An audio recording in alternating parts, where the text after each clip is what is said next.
Jake bites his lower lip with the thought of chowing down on a rack of ribs, smoking, charred, succulent ribs. He shakes his head and returns his focus to the moment, to the wild hog he's been tracking through the woods all morning and afternoon. But he can't get the thoughts out of his mind.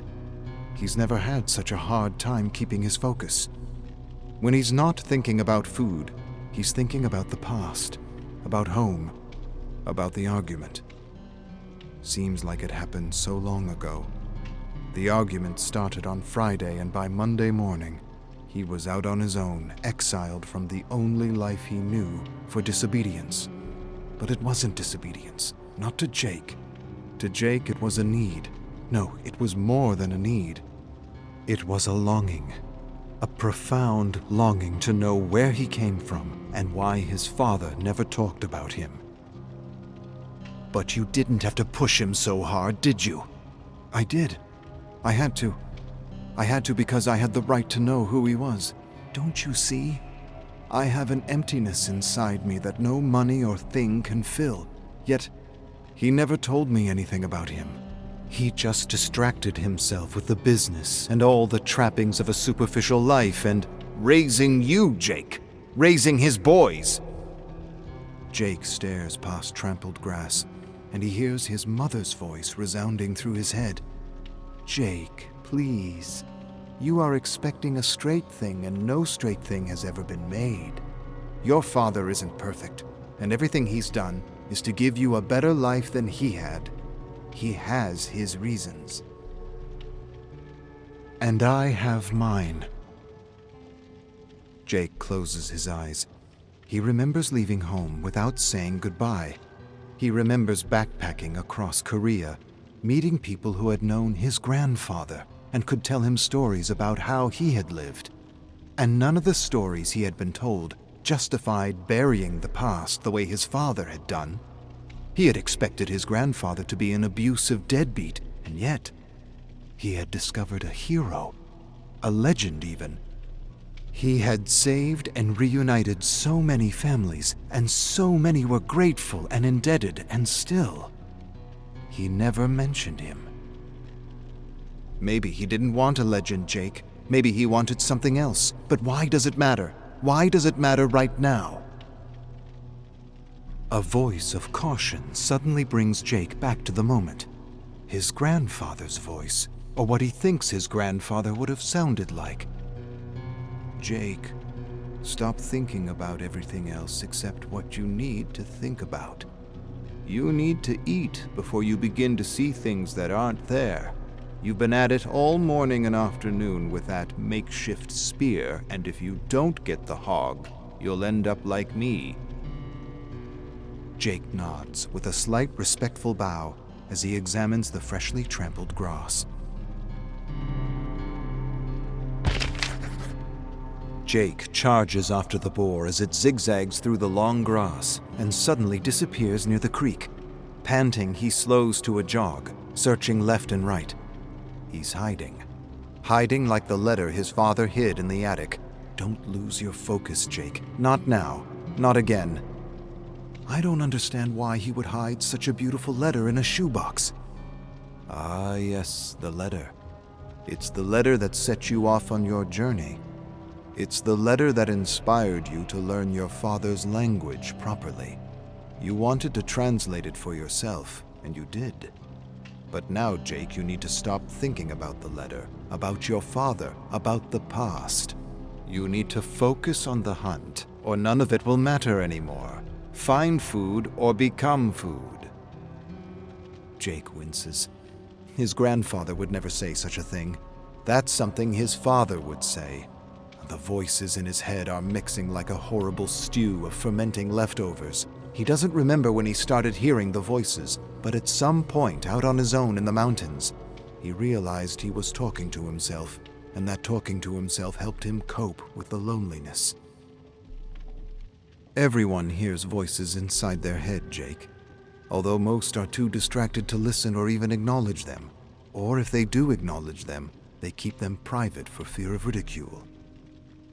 Most of Jake's voices are family members and old friends that make friendly talk here and there. but as of late the voices poke and question everything he does. And now for the last 2 days he was hearing a new voice, a mocking voice that highlighted and criticized every mistake he made, like his dreaded high school English teacher that made him read garbage he didn't connect with, or gave him nicknames like Muddle Brain for mixing up words, reading backwards, and seeing things in the stories she claimed weren't there. They were. She just lacked imagination and perspective. It was her voice, teeth grinding on wool, that squelched through his mind to undermine his dignity and confidence as a thinking human being. Jake was convinced his teacher had existed solely to prevent those with other ideas and perspectives from ever pursuing a literary career. His father didn't care about his issue with his English teacher, or with teachers in general. It didn't matter. Stories didn't matter. Just tell the teacher what she wants to hear. Think of her as your boss, and think of grades as money. Parrot her ideas and opinions, and you'll be rewarded with lots of money, maybe even a bonus or a promotion. Easy enough advice to follow. And yet his father's advice did nothing to improve his sense of otherness in relation to the stories and curriculum he was subjected to on an almost daily basis.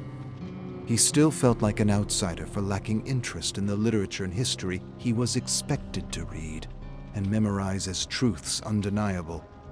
Seemed like there was a big chunk of perspective missing from the overall narrative being poured into him like concrete that made him feel like he didn't belong. But what does it matter now? It doesn't. Leave the past in the past and focus on what needs to get done. I'm trying. Listen here, big brother. The sun's coming down. You're having conversations with yourself, and your cells are about to cannibalize one another. Find your focus. Jake sits on a stone and watches a hawk circle against the golden dusk.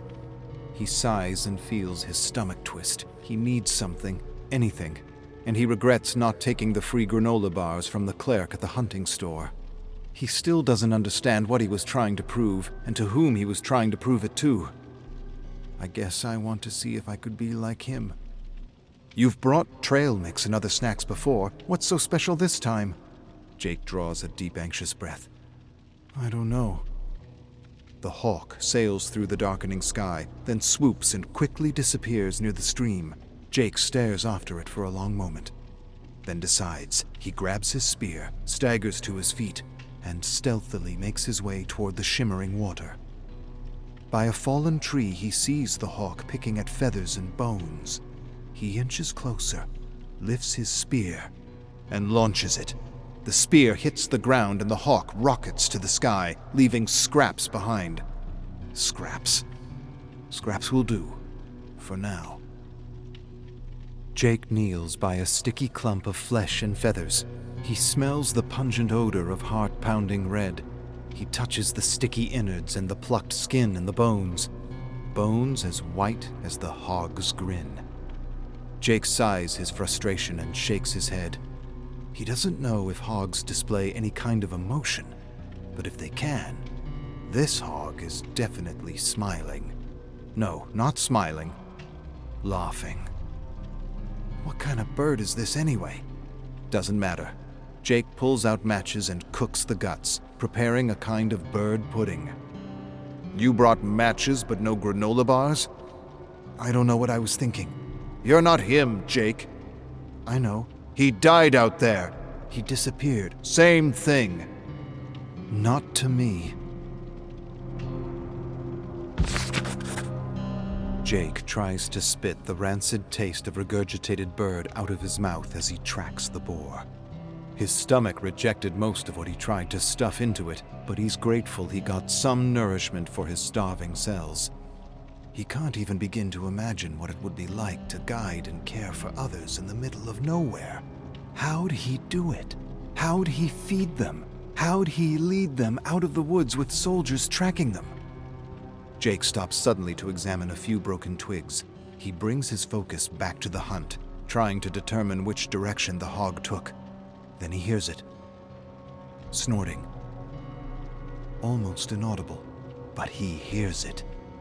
He turns toward a patch of shuffling high grass and narrows his gaze.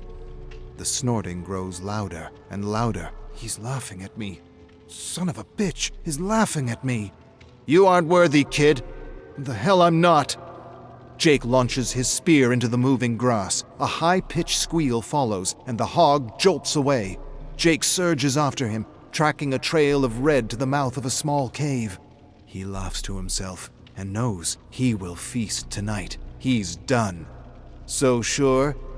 I searched that cave before. There's no other way out. It's just a matter of time and patience. And focus, Jake. Focus.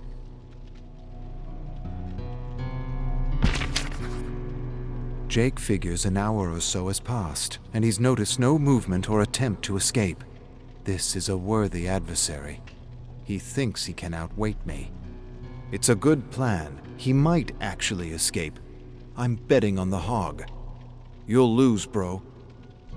Jake considers his options, then grabs a small shovel out of his rucksack and begins to dig a pit.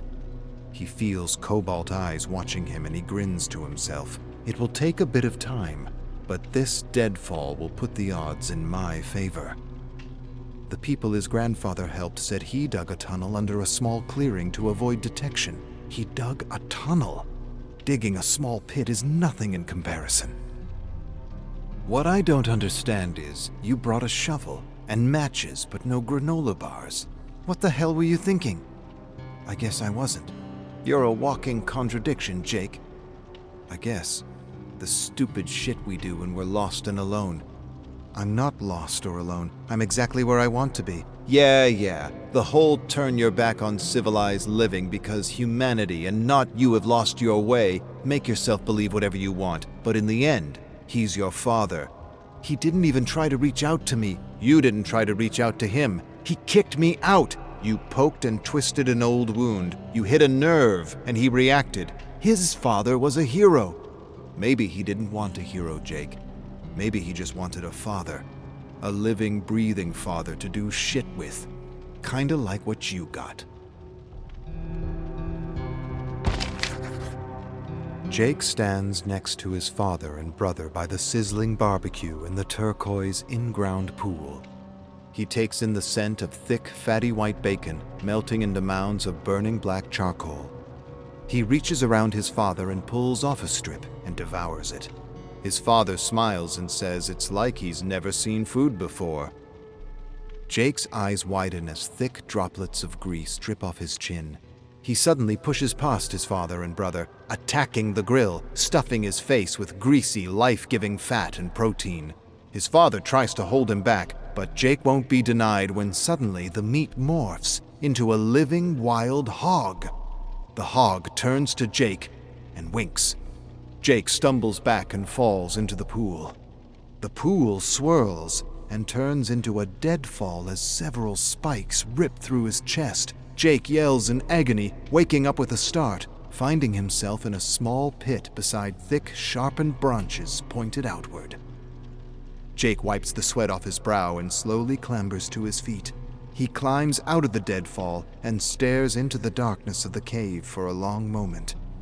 Then he hears his mother's soothing voice. Jake, please, finish the letter and send it to him.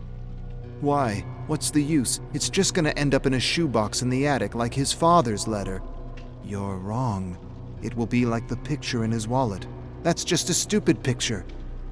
Not to him.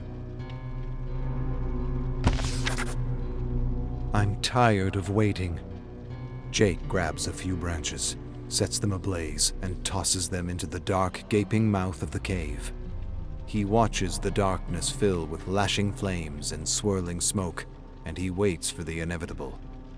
As he stares at the thickening smoke, he's reminded of a story, and his thoughts drift away to his grandfather. He reunited so many broken families. He helped so many people survive exposure, exhaustion, and starvation.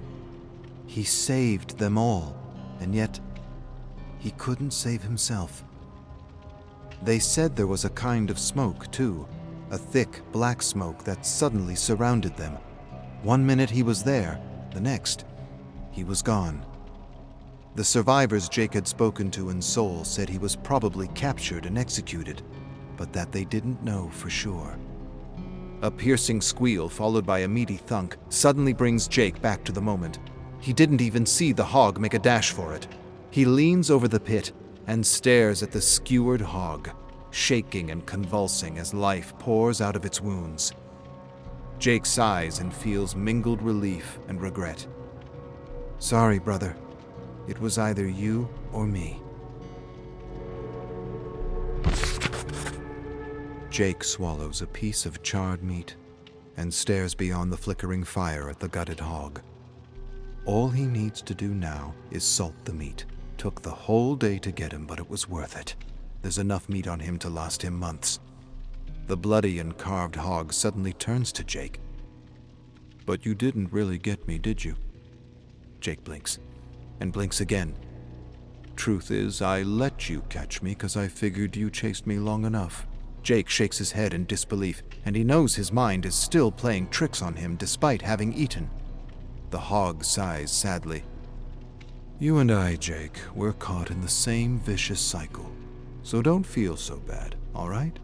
Today it's me, tomorrow it's you. Jake pinches himself, but the hog continues. Chase something long enough and it will surrender itself to you. It will stop running and let you catch it so long as you stay the course. Just like that story you chased in the old country. Jake narrows his gaze on the grinning hog. Now you're here on Blood Mountain, trying to be your grandfather while trying to forget your father, without realizing you're both and neither of them at the same time. Jake tries to shake the hallucination out of his head. Don't worry, Jake. I'm not really talking. You're tired and dehydrated and completely lost in the woods. I'm just trying to give you some perspective, or rather, you're trying to give yourself some perspective. Jake sighs deeply. I have no idea who I am or what I want to do, and I'm talking to a dead hog in the middle of nowhere. The hog nods. Yes, you are. It's interesting because your grandfather was poor and didn't have many options, and you're not so poor and have too many options. I'm not sure which is worse, the tyranny of too little or the tyranny of too much. Either way, a distracted life is a wasted life. It's good that you came out here to figure things out. And you know what else is good? If you let go. If you just let go. I have let go, and I'm still as lost as I ever was. The hog snorts. You haven't let go, Jake. You're still playing the old scripts over and over again like a broken record. But let's see. You like chasing stories, especially the hidden ones. You talk to yourself constantly, and you like being alone. Maybe you're a writer, Jake. Or maybe you're a historian. Jake laughs out loud. Are you kidding me? I hate history, and I failed every English class in high school because I thought the rules were stupid and the teachers were boring. You and every other writer that actually made a dent. English class doesn't make a writer, Jake. Fighting class and dancing class do. I don't even know what that means. It means you need guts and style, not grades and diplomas. It means you need courage and not the validation of some coward that doesn't know what it's like to lead someone on a dance floor or step into a ring. It means your country needs a lot more stories like yours because let's face it, Jake, if your story isn't in the main narrative, if you're just a footnote in a history book, you may as well not exist. You're not your grandfather, Jake. You're not your father either. And every generation has its challenge. Oppression, war, separation. Maybe the challenge of your generation is representation. You gotta get your stories out there, whether you're a writer, historian, filmmaker, or producer. Seems to me a lot of kids like you in the new country need to hear your story, or stories like yours, to know they aren't alone, to know they belong, and that they aren't outsiders in their own home. A chorus of howls brings Jake back to the moment. Wolves! And they're coming for what's mine! They howl again, and above the racket he hears his father's voice. In every transaction, Jake, there are wolves. Not in this one, especially this one. Jake ignores the voice in his head and tries to focus as he considers his next move carefully. Jake sits high in a tree with the hog dangling from a cord. He grips the cord tightly and hopes the branch he uses as support doesn't give way. Another howl rents the night, and the chirping insects go silent. The wolves are coming, and they want what's rightfully his.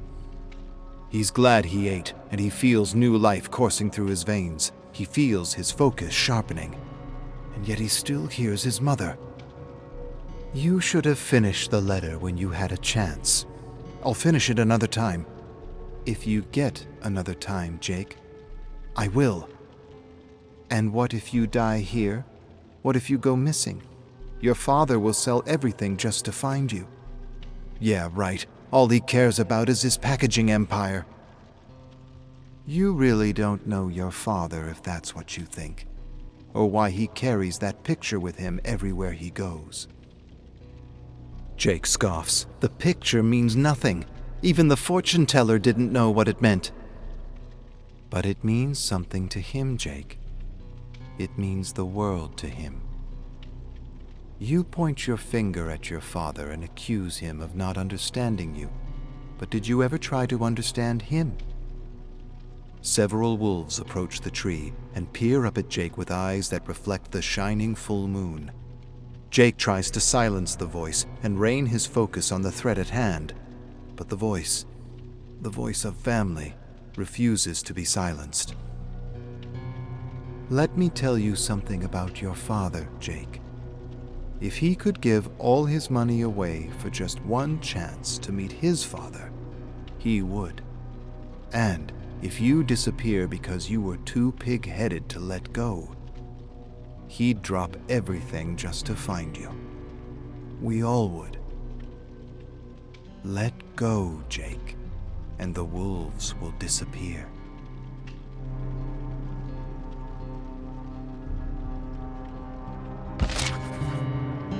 Wolves growl and lunge and rip pieces of flesh off the dangling carcass. Jake holds the cord tightly with one hand as he uses the other hand to attack the wolves with a branch. He's exhausted and doesn't know what to do. He feels like a tick, beaten and battered by the rain, broken, beaten, defeated, not by the hunt or the wolves, but the thoughts and emotions swarming in his head like a hive of anxious bees. The wolves circle the tree with cackles and growls that seem like laughter in the night. How the hell did I end up here? Up a tree fighting wolves in the middle of nowhere? And how the hell am I gonna get down? He hears his brother's voice break through the din below. The stupid shit we do when we're lost and alone, right, bro? Jake swallows a growing lump in his throat and admits the truth for the first time in years. You've always seen right through me, little bro. God, I miss you, but you're right. I am lost and I am alone, and I have no idea who I am or what I want to do with my life. And that fortune teller was right. I didn't know what to choose, so I chose nothing. His mother's voice returns. No, Jake, he was wrong. You did choose something. Jake draws a deep shuddering breath and closes his eyes, remembering his first birthday as his mother had described it so many times. He's dressed in his first red and blue hanbok, sitting on a white blanket with all kinds of objects spread before him. Pens, rice, paint, ink, brushes, money. His aunts, uncles, and cousins encourage him to choose something with exaggerated baby talk. The fortune teller asks everyone to be quiet and says the object Jake picks first will be the driving motivation of his life.